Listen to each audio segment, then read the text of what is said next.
that's deep. You know, like you giving this to her grandkids. This is your grandmother's recipe. It's like, look what I do for you. I give your recipe to your grandkids. Chef, that will make me start crying. Okay. My name is Bridgett Wilder, and I am a dietitian. And I see food as a way of taking your health into your own hands. My name's Knall. I'm a chef born in Alabama by way of New York and now happily here in Milwaukee.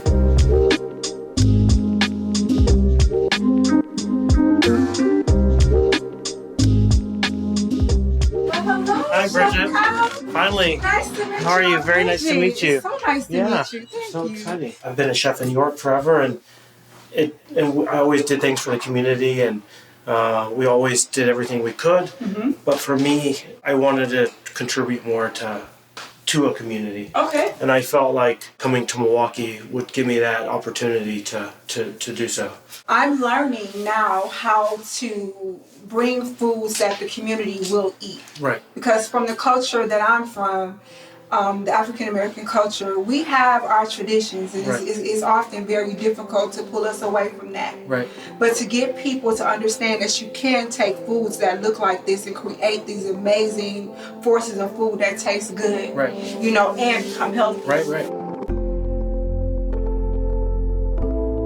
Let me tell you why I need you. I need your hand.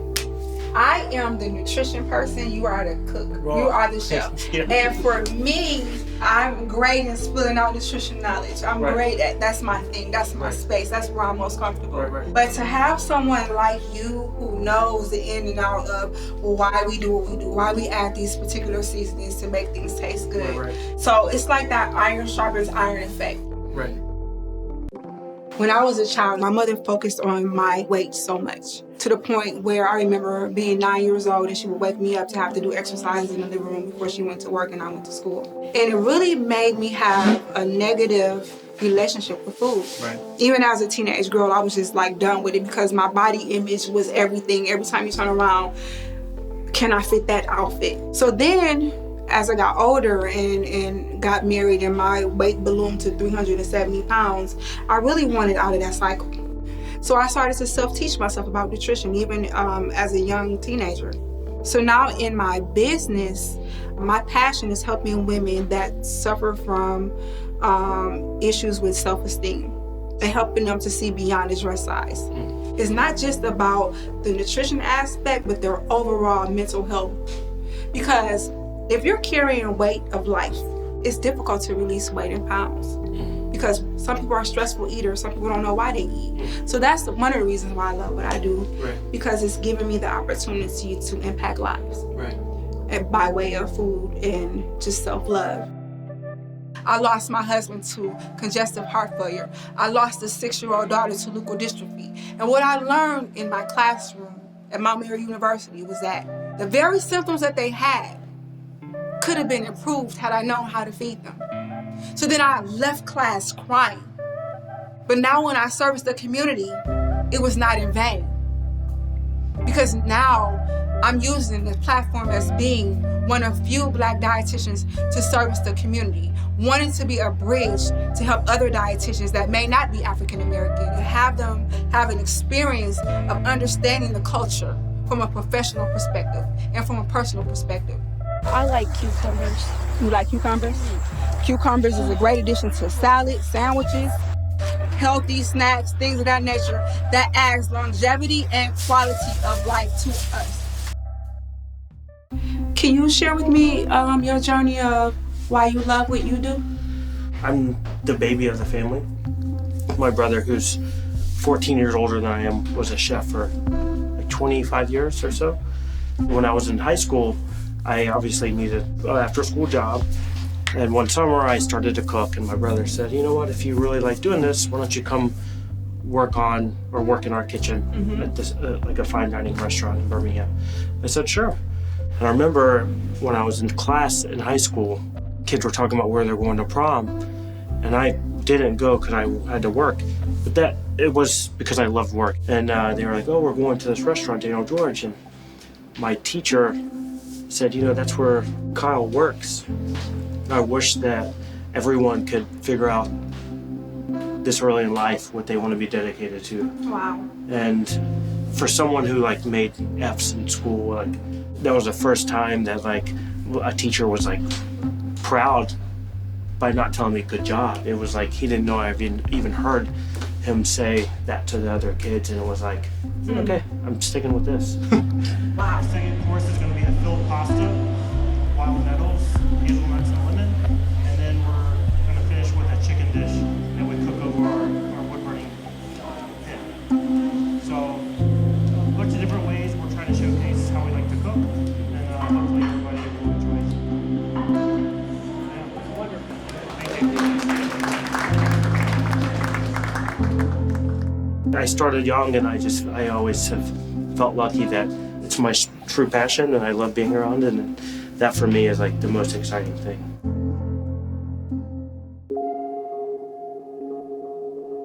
The thing about my dad was he wasn't the type of dad that says, wow, you're such a beautiful daughter. He just wasn't that type of guy. Right. I don't know how to gauge how he feels about me, right? But he loved oatmeal cookies, so I practiced and I practiced and I practiced. And that's when I got a rise out of my dad.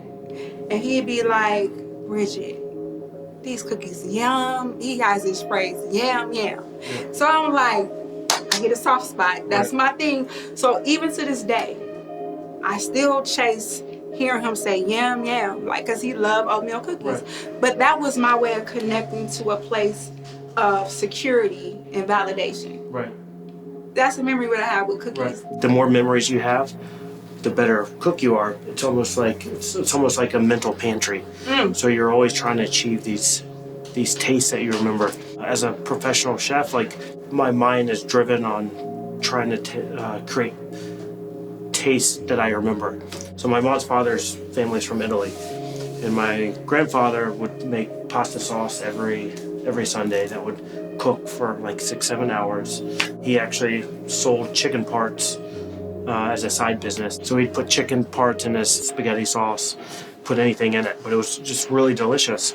And moving to New York and living in Brooklyn where I lived, it's an old Italian neighborhood, and there's like really classic Italian restaurants, but there's one place that when you taste it, you're like, oh, I brought my brother up to Brooklyn, and I was like, Dave, taste that. And he tasted it, and I watched his eyes, and he like started to tear up because it tasted like our pawpaw's sauce. And Megan started laughing, my wife, because I said the same thing, and she's like, well, it tastes like the other one down the street. It's like, no, it doesn't.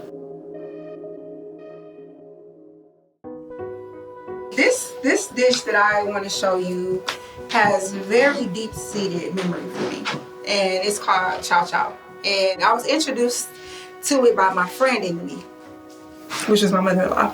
The only true engagement we had was through cooking. Anything else, we were just missing each other in everything. Right. But we had the one thing in common, wanting to please my husband. Right. But after that was over with, we go back into our own worlds, and she was back my enemy. But while we were cooking, she was my friend. Yeah. So what's in this is cabbage, peppers, cucumbers, and sugar and spices. You want to show me how you... So what you do is you just dice it up into small pieces. You say cha-cha or chow-chow? Chow-chow. The way that it was said to me was cha-cha. That's how we say it in African American culture, but the correct term is chow-chow. So in Southern cooking, what I learned from my mother-in-law is a great condiment in relation to adding to greens.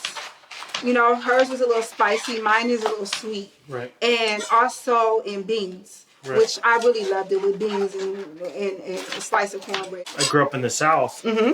I know chow-chow very well.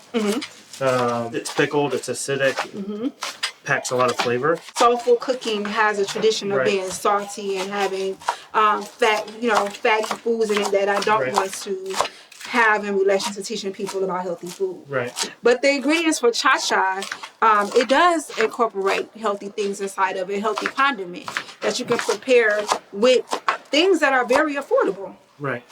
So for this recipe, I have 2.5 cups of cabbage, 1.5 cups of onion. So you can use whatever onion, either kind that you like, because with cha-cha you can use whatever variety you would like. So can I put the peppers in there? Yes. Your technique for cutting is amazing because it would take me so long to make it chopped like that.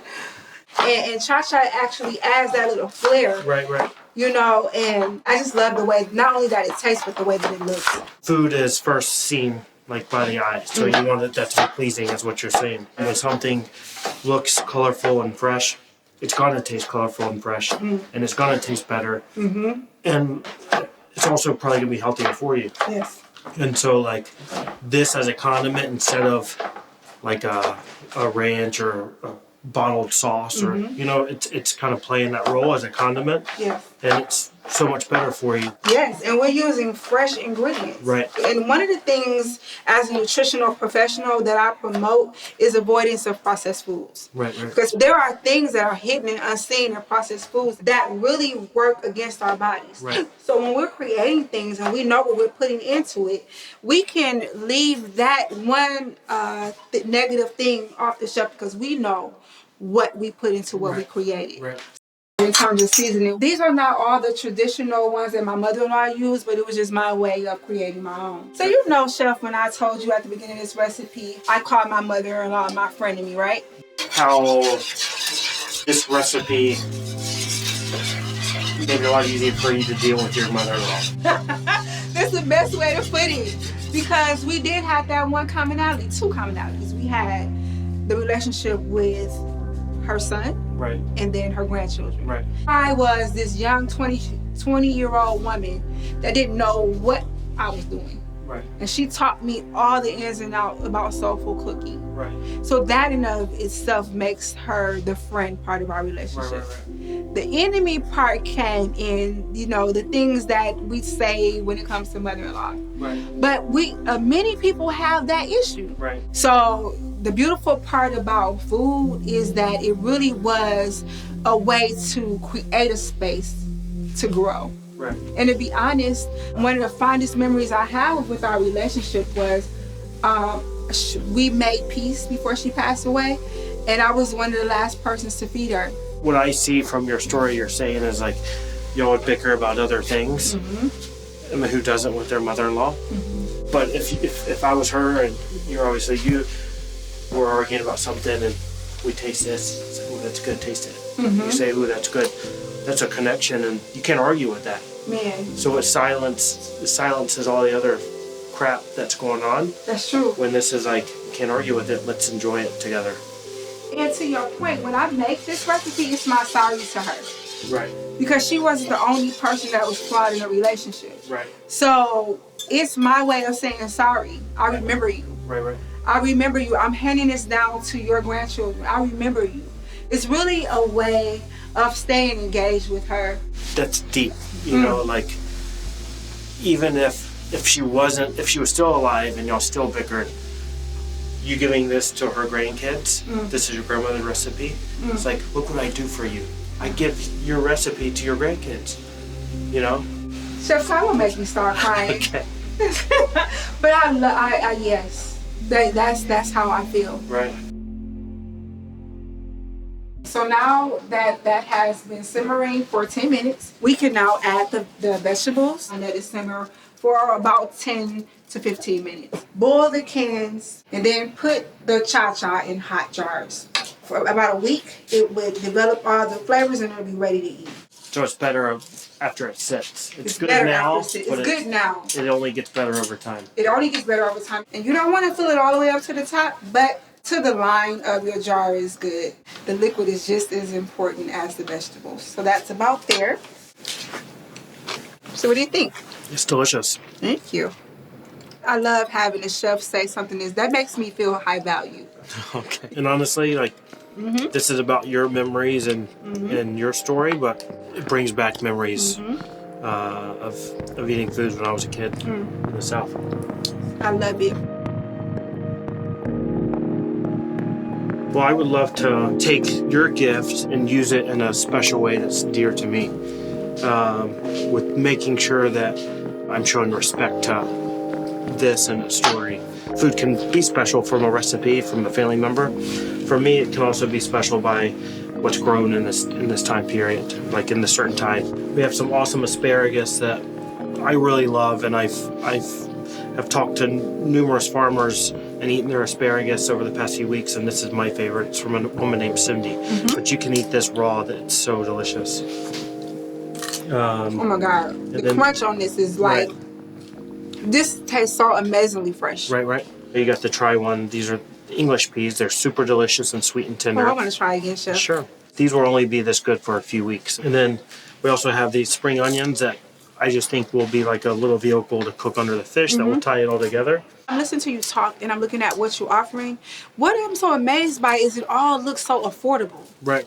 When you go to a farmer's market, you can buy the amount you need. You don't have to buy a carton. You don't have to buy like all sugar set peas. Like when you go to the grocery store, it's a pack wrapped in plastic. You got to buy more than you actually need, so food gets wasted. But when you go to a farmer's market, you can stick your hand in and get what you need. Yeah. And just, that's it. And so you're saving money that way, but when you're buying it from the farmer, it's not being transported somewhere, it's not being packaged, all those costs that are associated with it.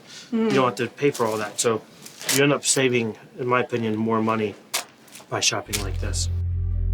Grocery stores are supposed to be a place where we go to buy food at an affordable price, and we're able to take those foods home and feed our family. There are levels of grocery stores.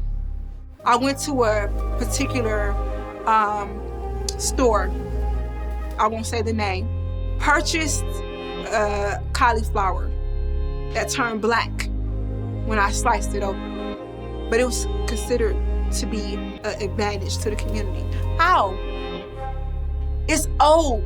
It probably went through a whole series of different places that didn't sell until you put it in the inner city. So why should the community where there's poverty not have access to things that help them thrive and have a healthier mindset that can influence choices that are made? So we're gonna take these spring onions, we're gonna take the bottom off like this. Okay. And then we're just gonna split the onion into quarters.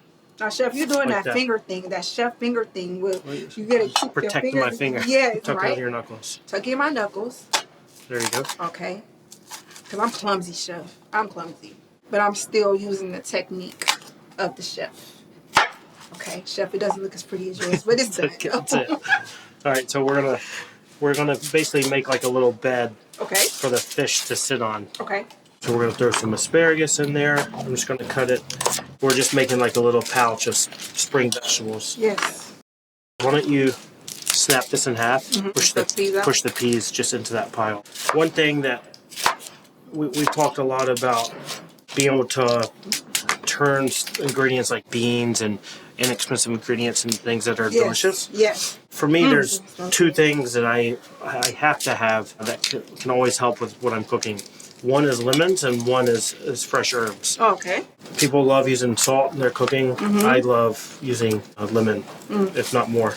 So you mentioned salt. It seems like when we add so much flavor, we kind of take away from the natural taste of what food is supposed to taste like. A lot of people use a lot of butter, but fat actually covers up the nuanced flavor of what you're actually eating. Ooh. You know what I mean? I want something to taste like the best pea. If you put a ton of butter with it, the fat's gonna overpower or cover up the pea flavor. So I don't like using a ton of fat. Salt, if you use proper salt, which I use this kosher salt, this compared to processed food is so much less. So it is actually, it's still salt, so it's not great for you, but it's not bad for you. It's not that we can't consume sodium, it's how much that we are consuming that's having a negative impact on health. And just some fresh herbs as well. But everything in this pouch is going to cook at the same time, so it's super quick, but then it's also going to flavor itself. All these fresh things are going to really come together. And the last thing we're going to do is just add a little bit of olive oil. Olive oil, that's what we as dietitians recommend, is olive oil on food. It's a healthy fat. And then just fresh pepper. Grab like a measuring cup and just give me a little water. Okay. We're going to basically make a pouch that's airtight. We're going to wrap it tightly here. We're going to pour some of that in there. You can pour all that in there. And then that's going to help this steam. So that's tight. We're going to put this right into the oven. So our oven is warmer than most people would think's the good temperature, so it's at 440 degrees. Okay. The idea is that we're just trying to steam that fish to cook it through. Oh, that's gonna be amazing. So back to the love story of the cha-cha. Yes, sir.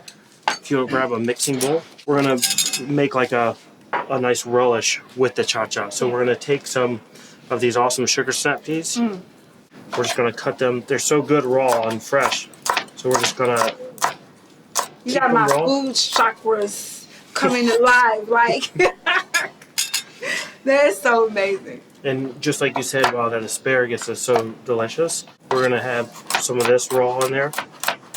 And then one thing I'm gonna do is add just some of the fresh herbs. If you wanna just take those and tear them in there, don't cut them. And then the last thing, I love cilantro.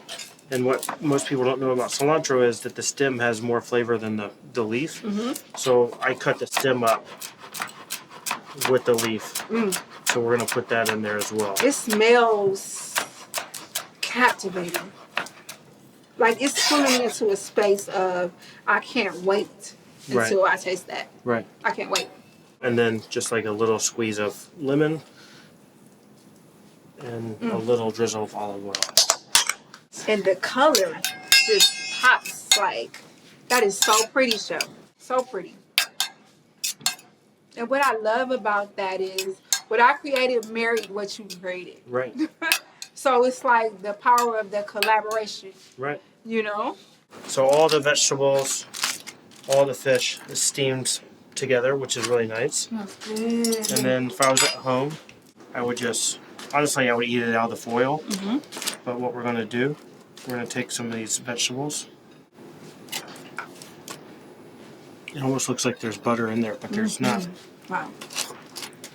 And then we're gonna place our fish right on top, so that when we put the cha-cha on, it can go into the fish and the vegetables. All that good liquids like we talked about earlier. Yes. And just spoon that in.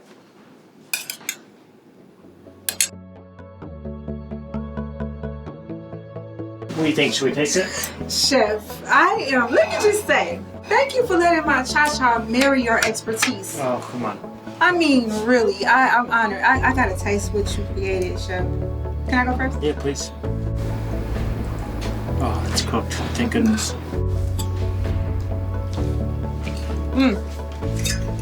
When I tell you, you shut it down, you shut it down.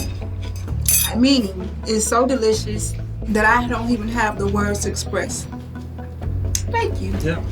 Delicious. It's a lot of fun thinking about something that's so special to someone and making sure to like keep the integrity and at the same time turning it into something that I love as well. So You know what? And I will say this, as a dietitian, you have taught me another strategy to introduce flavor, foods that I know that we love, and just seeing the power of not having to use a lot of sodium and just make it pop off of food in its natural state.